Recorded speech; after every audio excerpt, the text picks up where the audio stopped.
क्या एक माँ की साजिश बेटे की जिंदगी तबाह कर सकती है? और क्या एक पति अपने प्यार के लिए पूरा खानदान छोड़ सकता है? अगर आप ऐसे ही दिल को छू लेने वाले मोड़ जानना चाहते हैं तो अभी सब्सक्राइब करें ताकि आगे की एक भी कड़ी आपसे छूट ना जाए। आज जो सच सामने आया है उसने पूरे घर की नींव हिला दी है। आज वेद को सब कुछ पता चल चुका है। जिस माँ को वह भगवान से भी ऊपर मानता था, उसी माँ ने उसके भरोसे को तोड़ दिया। वेद का दिल टूट चुका है। उसकी आंखों में सवाल है, गुस्सा है, दर्द है। वह सीधे अपनी माँ तारा के सामने खड़ा होकर पूछता है कि आपने मेरे साथ ऐसा क्यों किया? आपने अपने ही बेटे को इतना बड़ा धोखा कैसे दे दिया? आखिर क्यों माँ, क्यों? तारा चुप है, लेकिन इसकी चुप्पी ही उसके गुनाह को उजागर कर देती है। वेद को याद आता है कि कैसे शुरू से सुरु को नीचा दिखाया गया, कैसे उसके मान सम्मान को ठेस पहुंचाई गई, सिर्फ इसलिए क्योंकि सरू की माँ कभी मालिका की नौकरानी थी। तारा ने साफ शब्दों में कह दिया था कि ऐसी लड़की को वह कभी अपने घर की बहू नहीं मान सकती। वेद के रहते हुए भी उसकी पीठ पीछे सरू को अपमानित किया गया। अब वेद समझ चुका है कि उसकी और सरू की शादी तोड़ने की हर कोशिश के पीछे सिर्फ और सिर्फ उसकी माँ का हाथ था। अगर आपको लगता है कि सच्चे रिश्तों की लड़ाई कैसी होती है तो इस कहानी को अंत तक देखिए और वीडियो को लाइक करना मत भूलिए ताकि हमें पता चले कि आप हमारे साथ हैं। वेद का दिल भारी हो जाता है। वह कांपती आवाज में कहता है कि माँ, आपने मुझे नहीं, मेरी पत्नी को नहीं, बल्कि पूरे रिश्ते को धोखा दिया है। तारा फिर वही पुरानी बात दोहराती है कि वह लड़की इस घर के लायक नहीं है। लेकिन आज वेद चुप रहने वाला नहीं है। आज वह सिर्फ बेटा नहीं, एक पति बनकर खड़ा है। वह साफ कह देता है कि सरू उसकी पत्नी है और पत्नी का अपमान वह किसी भी कीमत पर बर्दाश्त नहीं करेगा। इधर पूजा भाभी सब कुछ देख और समझ रही हैं। तारा की चालाकी अब उनसे छुपी नहीं है। पूजा भाभी को एहसास हो जाता है कि अगर अब भी चुप रही तो वेद और सरू के बीच दूरियां और बढ़ जाएंगी और यह रिश्ता हमेशा के लिए टूट सकता है। पूजा भाभी के मन में उथल पुथल मच जाती है। वह सोचती है कि अब सच्चाई सामने लाने का वक्त आ गया है। अगर आपको लगता है कि पूजा भाभी को क्या करना चाहिए तो इस वीडियो को शेयर जरूर करें ताकि और लोग भी अपनी राय दे सकें। पूजा भाभी वेद से मिलने का फैसला करती हैं। वह उसे तारा की हर साजिश, हर झूठ, हर चाल के बारे में बताने का मन बना लेती हैं। उन्हें पता है कि यह आसान नहीं होगा, लेकिन सच छुपाने से और बड़ा नुकसान होगा। वेद जब पूजा भाभी की बातें सुनता है तो उसका शक यकीन में बदल जाता है।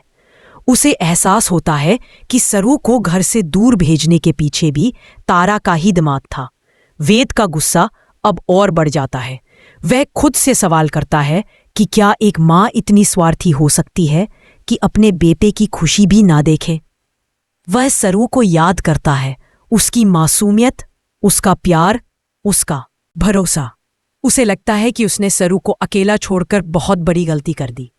अगर आपको वेद और सरू की जोड़ी पसंद है तो अभी लाइक करें और जुड़े रहें, क्योंकि आगे कहानी और भी भावुक होने वाली है। उधर सरू अपने मायके में बैठी है, लेकिन उसका दिल अभी भी वेद के पास है। वह हर पल यही दुआ कर रही है कि वेद सच्चाई समझ जाए। पूजा भाभी सरू के पास जाती है और उसे हिम्मत देती है। वह सरू से कहती है कि अब सब ठीक होगा, अब सच ज्यादा दिन छुपा नहीं रहेगा। पूजा भाभी वादा करती हैं कि वह खुद सरू को वापस वेद के पास लेकर जाएंगी। वेद जब सरू से मिलता है तो उसके सामने एक शर्त रखता है। वह चाहता है कि सरू उसे पूरा सच बताए, बिना डरे, बिना झिझके। सरू की आंखों से आंसू बहने लगते हैं, लेकिन वह हिम्मत जुटाकर सारी बातें बता देती है। वह बताती है कि कैसे तारा ने उसे धमकाया, कैसे उसे अपमानित किया गया और कैसे उसे घर छोड़ने पर मजबूर किया गया। अगर आपको लगता है कि सरू ने सही किया तो कमेंट में जरूर बताइए। आपकी एक राय इस कहानी को और खास बना देती है। सरू की बातें सुनकर वेद का दिल टूट जाता है। उसे अपनी माँ पर गुस्सा आता है, लेकिन उससे ज्यादा खुद पर आता है कि वह वक्त रहते सब समझ नहीं पाया। तभी तारा वहां आ जाती है। वह फिर से वही धमकी भरे शब्द बोलती है कि वह किसी भी हाल में वेद और सरू को एक नहीं होने देगी। वह वेद को डराने की कोशिश करती है, उसे भावनात्मक रूप से तोड़ना चाहती है, लेकिन इस बार वेद कमजोर नहीं पड़ता। वह सरू के सिर पर अपना हाथ रखता है। पूरे घर के सामने भगवान को साक्षी मानकर वह सरू की कसम खाता है। उसकी आवाज गूंजती है। वह कहता है कि जिस घर में उसकी पत्नी की इज्जत नहीं, उस घर में वह एक पल भी नहीं रुकेगा। आज से उसका उस खानदान से कोई रिश्ता नहीं जिसने उसकी पत्नी को अपमानित किया। यह सुनकर पूरा घर सन्न रह जाता है। किसी ने सोचा भी नहीं था कि वेद इतना बड़ा कदम उठा लेगा। तारा हैरान रह जाती है। उसे यकीन नहीं होता उसका बेटा उसके खिलाफ खड़ा हो सकता है। अगर आपको लगता है कि वेद का फैसला सही है तो इस वीडियो को अभी शेयर करें ताकि हर कोई देख सके कि सच्चा प्यार क्या होता है। वेद साफ शब्दों में कह देता है कि आज वह अपने पिता का नाम और इस खानदान का नाम हमेशा के लिए त्याग करता है। उसकी आंखों में आंसू है, लेकिन आवाज में कोई कमजोरी नहीं। वह सरू का हाथ पकड़ता है और घर से बाहर जाने लगता है। यह पल हर किसी के दिल को छू जाता है। तारा वेद को रोकने की कोशिश करती है। वह कहती है कि एक बाहर से आई हुई लड़की के लिए तुम अपने माँ बाप को छोड़ रहे हो, तुम अपने संस्कार भूल गए हो। लेकिन वेद पलटकर गुस्से में जवाब देता है। वह चिल्लाकर कहता है कि वह कोई लड़की नहीं, उसकी पत्नी है। उसका नाम स्वरूप वेद है और सभी को यह नाम याद रखना चाहिए। वह चेतावनी देता है कि अगर किसी ने दोबारा उसकी पत्नी के बारे में गलत बात की तो वह बर्दाश्त नहीं करेगा। वेद का यह रूप देखकर तारा घबरा जाती है। वह माफी मांगने लगती है, उसे रोकने की कोशिश करती है, लेकिन वेद अब किसी की बात सुनने को तैयार नहीं है। वह साफ कह देता है कि अब उसे अपनी मां पर भी भरोसा नहीं रहा।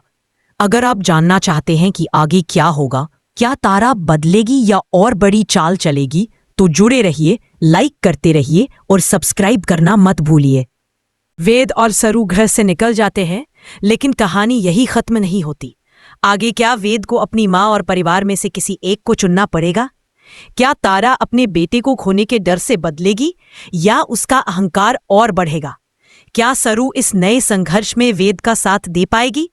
इन सभी सवालों के जवाब आगे आने वाले हिस्से में मिलेंगे। अपनी राय कमेंट में जरूर लिखें, वीडियो को शेयर करें और जुड़े रहें, क्योंकि यह कहानी अभी और भी मोड़ लेने वाली है। घर की दहलीज पार करते ही वेद और सरू के कदम कुछ पल के लिए रुक जाते हैं। बाहर की हवा ठंडी है, लेकिन दोनों के दिलों में तूफान चल रहा है। सरू का हाथ वेद की हथेली में कांप रहा है। उसका मन डर और भरोसे के बीच झूल रहा है। वह सोच रही है कि क्या वाकई वेद ने उसके लिए सब कुछ छोड़ दिया है। वहीं वेद के चेहरे पर दर्द साफ झलक रहा है, लेकिन आंखों में एक अजीब सी शांति भी है, जैसे उसने कोई बहुत बड़ा फैसला लेकर अपने दिल का बोझ हल्का कर लिया हो। अगर आपको लगता है कि यह फैसला आसान नहीं था तो वीडियो को लाइक जरूर करें, क्योंकि हर लाइक हमें हौसला देता है। सरू धीरे धीरे वेद की तरफ देखती है। उसकी आंखें नम हैं। वह धीमी आवाज में पूछती है कि क्या तुम ठीक हो? क्या तुमने यह सब सच में मेरे लिए किया? वेद रुककर उसकी तरफ देखता है, उसके आंसू पोंछता है और कहता है कि यह सिर्फ तुम्हारे लिए नहीं, बल्कि हमारे रिश्ते के लिए किया है। वह कहता है कि जिस घर में पत्नी को इज्जत न मिले वहां रहना पाप के बराबर है। सरू का दिल भर आता है। उसे पहली बार लगता है कि उसका पति सच में उसकी ढाल बनकर खड़ा है। इधर घर के अंदर माहौल बिल्कुल बदल चुका है। तारा फर्श पर बैठ जाती है। उसका घमंड, उसकी चालाकी, सब कुछ जैसे एक पल में टूट गया हो। उसे समझ नहीं आ रहा कि कहाँ गलती हो गई। वह सोचती थी कि वेद उसकी हर बात मानेगा, लेकिन आज उसने बेटे को हमेशा के लिए खो दिया। पूजा भाभी दूर खड़ी यह सब देख रही हैं। उनके मन में भी अफसोस है, लेकिन कहीं न कहीं संतोष भी है कि आखिर सच सामने आ गया। अगर आपको लगता है कि तारा को अपनी गलती का एहसास होना चाहिए तो कमेंट में जरूर बताइए। वेद और सरू एक छोटे से कमरे में शरण लेते हैं। यह जगह आलीशान नहीं है, लेकिन यहाँ उन्हें सुकून मिल रहा है। सरू चारों तरफ देखती है, फिर वेद से कहती है कि तुम्हें यह सब छोड़ने की क्या जरूरत थी, मैं तो सब सह लेती। वेद उसकी बात काटते हुए कहता है कि नहीं, अब और नहीं। वह कहता है कि प्यार का मतलब सिर्फ साथ रहना नहीं, बल्कि गलत के खिलाफ खड़ा होना भी है। सरू वेद की बात सुनकर चुप हो जाती है। उसके मन में पहली बार आत्मसम्मान का एहसास होता है। अगर आपको लगता है कि हर रिश्ते में आत्मसम्मान जरूरी है तो इस वीडियो को शेयर जरूर करें। अगली सुबह वेद जल्दी उठ जाता है। वह अपने भविष्य के बारे में सोच रहा है। उसके पास न तो खानदान का नाम है, न ही परिवार की दौलत, लेकिन उसके पास सरू है, और यही उसके लिए सबसे बड़ी ताकत है। वह सरू से कहता है कि हालात मुश्किल होंगे, लेकिन वह मेहनत करेगा। सरू उसकी बात सुनकर मुस्कुराती है और कहती है कि वह हर कदम पर उसके साथ है। उधर तारा पूरी रात सो नहीं पाती। उसे वेद के शब्द बार बार याद आते हैं। वह खुद से सवाल करती है कि क्या उसने सच में इतना बड़ा पाप कर दिया है। उसे सरू का चेहरा याद आता है, उसकी खामोशी, उसका अपमान। पहली बार तारा के दिल में डर पैदा होता है कि अगर वेद वापस नहीं आया तो समाज में उसकी क्या इज्जत रह जाएगी। अगर आपको लगता है कि तारा बदलेगी तो अपनी राय कमेंट में ज़रूर लिखें। पूजा भाभी तारा से बात करने की कोशिश करती हैं। वह उसे समझाती है कि माँ का धर्म बच्चों को खुश देखना होता है, न कि अपनी जिद थोपना। पूजा भाभी कहती है कि सरू ने कभी इस घर का बुरा नहीं चाहा, लेकिन तारा की नफरत ने सब कुछ बिगाड़ दिया। तारा पहले तो गुस्सा करती है, लेकिन फिर धीरे धीरे उसकी आंखों में आंसू आ जाते हैं। वह पहली बार मानती है कि उससे गलती हुई है। इधर वेद को अपने दोस्त से काम का एक मौका मिलता है। वह नई शुरुआत करने का फैसला करता है। सरू उसके लिए खाना बनाती है, उसे हौसला देती है। दोनों के बीच अब पहले से ज्यादा समझ और प्यार नजर आता है। मुश्किलें उन्हें तोड़ नहीं रही, बल्कि और करीब ला रही है। तारा दूर से यह सब देखती है। वह वेद के सामने जाने की हिम्मत नहीं जुटा पाती, लेकिन उसके दिल में एक बदलाव शुरू हो चुका है। वह सरू के बारे में पूछती है, उसकी तबीयत, उसका हाल। ये छोटे छोटे सवाल उसके बदले हुए मन की गवाही देते हैं। वेद वापस सरू के पास लौट आता है। वह उसे सब कुछ बताता है। सरू ध्यान से सुनती है और कहती है कि उसे खुशी है कि वेद का दिल हल्का हुआ। दोनों एक दूसरे से वादा करते हैं कि चाहे हालात जैसे भी हों, वे एक दूसरे का साथ नहीं छोड़ेंगे। अगर आपको लगता है कि ऐसे वादे ही रिश्तों को मजबूत बनाते हैं, तो कमेंट में दिल वाला इमोजी जरूर भेजें। कहानी अब एक नए मोड़ पर खड़ी है। क्या तारा अपने बेटे और बहू को वापस अपनाएगी? क्या वेद अपने पुराने घर में सम्मान के साथ लौट पाएगा, या फिर वह अपनी नई दुनिया में ही खुश रहेगा? आने वाले समय में रिश्तों की और भी कड़ी परीक्षा होगी। इन सवालों के जवाब जानने के लिए जुड़े रहिए। वीडियो को लाइक करते रहिए, शेयर कीजिए और सब्सक्राइब करना बिल्कुल मत भूलिए, क्योंकि आगे की कहानी और भी भावुक और भी दिल को छू लेने वाली होने वाली है।